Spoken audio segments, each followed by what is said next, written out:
যে হজৰত মহম্মদৰ মিঠাই খোৱাৰ কাহিনীটো কৈছে যে আপোনালোকে এইটো বাৰে বাৰে পঢ়ক আপোনালোকে মুছলমানৰ পক্ষ লৈছে তেখেতসকলে কৈছে তেখেতে কৈছে যে হজৰত মহম্মদ তেখেতে যেতিয়া এটা বাচ্চা এটা শিশুৱে বেছিকৈ মিঠাই খাই মাকে লৈ আহিলে ক'লে যে বহুত বেছি মিঠাই খায় তেতিয়া হজৰত মহম্মদে ঘূৰাই পঠিয়ালে আকৌ নেক্সট এদিন মাতিলে কেলে মাতিলে তাৰ আগতে হজৰত মহম্মদৰ নিজৰ মিঠাই খোৱাৰ অভ্যাস আছিলে সেইটো নাইকিয়া কৰি ল'লে তাৰপাছত তেওঁ শিশুটোক মানে উপদেশ দিলে মিঠাই নাখাবৰ কাৰণে বহুত বেছি মিঠাই নাখাবৰ কাৰণে এতিয়া তেখেতে কৈছে যে মোক নীতি শিক্ষা দিয়াসকলে নিজৰ জীৱনতো তেনেকৈ নীতি শিক্ষা সমাহিত কৰি লওক তেতিয়াহে জগতখন সুন্দৰ হ'ব তো তেখেতে বহুত ফিলচফিক ধৰণৰ কথাই কৈছে ৰাজনীতিক যেন নহয় এজন দাৰ্শনিকৰ নিচিনাই কথা কৈছে প্ৰত্যেকটো প্ৰশ্নৰে উত্তৰ আমাৰ হাতত আছে আৰু সেইকাৰণে মই প্ৰথমতে আপোনালোকৰ সন্মুখত অসমৰ মুখ্যমন্ত্ৰীয়ে কৈছে যে অখিল গগৈয়ে কাজিৰঙা অৰ্কিড পাৰ্কখন কেতিয়া ৰাজহুৱা কৰিব এই প্ৰশ্নটো যে কৈছে তেখেতক মই প্ৰথমতে দেখুৱাব খোজো যে ইতিমধ্যে কাজিৰঙা অৰ্কিড পাৰ্কখন ৰাজহুৱা আজি মই আপোনালোকক কাগজ দি দিম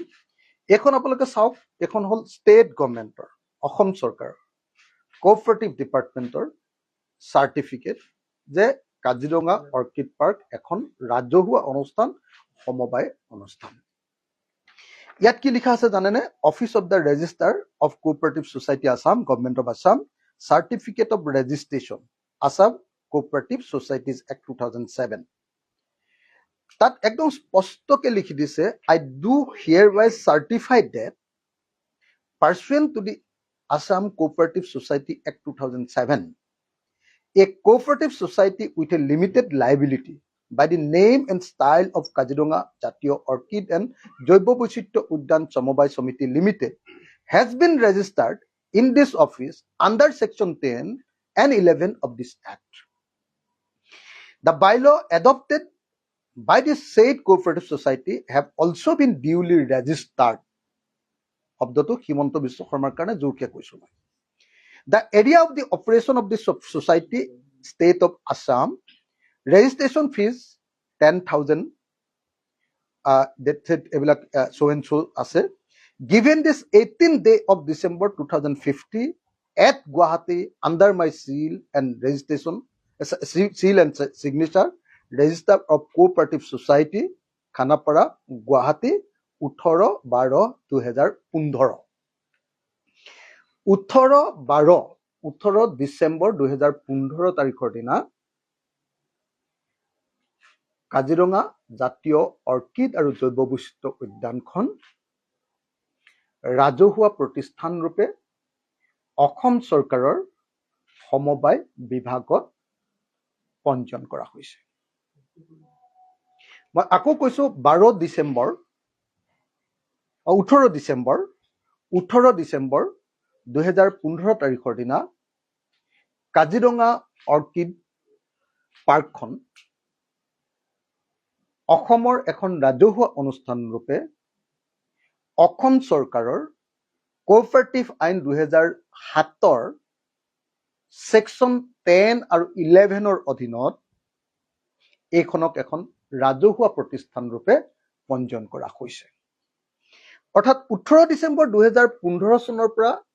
কাজিৰঙা অৰ্কিড পাৰ্কখন এখন ৰাজহুৱা পাৰ্ক এখন ইয়াত কাৰো মালিকানা নাই ইয়াত কোনো মালিক নাই কাজিৰঙা অৰ্কিড পাৰ্কৰ মোৰ মনত নাই কেইবাশ চেয়াৰ হোল্ডাৰ আছে যেনেকৈ আমাৰ কোঅপাৰেটিভ ছ'চাইটি বিলাকৰ যে চেয়াৰ হোল্ডাৰ থাকে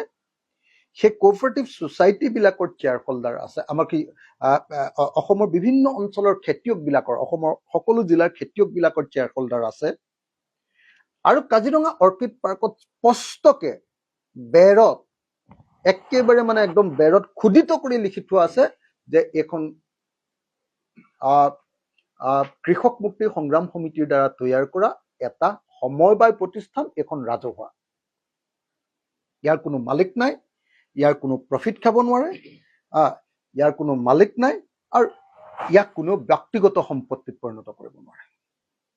একদম খোদিত কৰি থোৱা আছে পাৰ্কখনৰ ভিতৰত। আপোনালোকে দেখিব যে গ'লে তাৰ যিটো এতিয়া আপোনাৰ মেইন আছাম টাইপৰ ঘৰ এটা আছে, এটাই ঘৰ আচলতে, সেই ঘৰটোতে খোদিত কৰি থোৱা আছে হেৰিয়াত মাৰ্বল পাথৰত যে এখন কৃষক মুক্তি সংগ্ৰাম সমিতিৰ দ্বাৰা বনোৱা এখন সমবায় সমিতি আৰু ই এটা ৰাজহুৱা প্ৰতিষ্ঠান। এতিয়া মই অসমৰ মুখ্যমন্ত্ৰীয়ে দিয়া চেলেঞ্জটো ৰক্ষা কৰিলোঁ যে কাজিৰঙা অৰ্কিড পাৰ্ক ইতিমধ্যে ৰাজহুৱা প্ৰতিষ্ঠান। আৰু অসমৰ মুখ্যমন্ত্ৰীক মই ইয়াৰ পৰাই প্ৰত্যাহ্বান জনাই কৈছো যে অসমৰ মুখ্যমন্ত্ৰী এতিয়া তেখেতৰ সম্পত্তিবিলাক এনেকে ৰাজহুৱা কৰি দিব লাগে। তেখেতে কৈছে যে অখিল গগৈ এতিয়াই কৰি দিব লাগে, কিন্তু তেখেতৰ নিজৰ ক্ষেত্ৰত আকৌ তেখেতৰ পত্নী আৰু তেখেত ঢুকোৱাৰ পাছতহে বোলে সেইটো ৰাজহুৱা কৰিছে, মৃত্যুৰ পাছতহে। জীৱনকালত মানে উপভোগ কৰিব আৰু মৰাৰ পাছত সেইখিনি বোলে ৰাজহুৱা কৰি থৈ যাব। এতিয়া মইতো 2015 চনতে এখন ৰাজহুৱা কৰি দিম।